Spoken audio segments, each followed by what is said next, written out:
All right, let's talk about this. The Panasonic HC series 4K camcorder.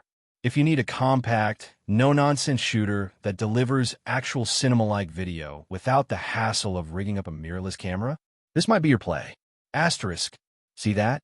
Built-in stabilization, pro audio inputs, and that classic camcorder form factor means you're ready to roll fast. No adapters, no extra gear. Just press record and get usable footage. Now, is it going to replace a $5,000 cinema camera? Nah, but for vlogging, events, or even indie doc work, it's shockingly capable for the price.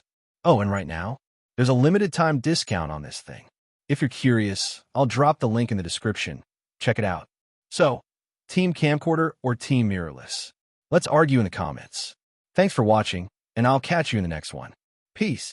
Cinema-like acknowledges its strengths without overhyping.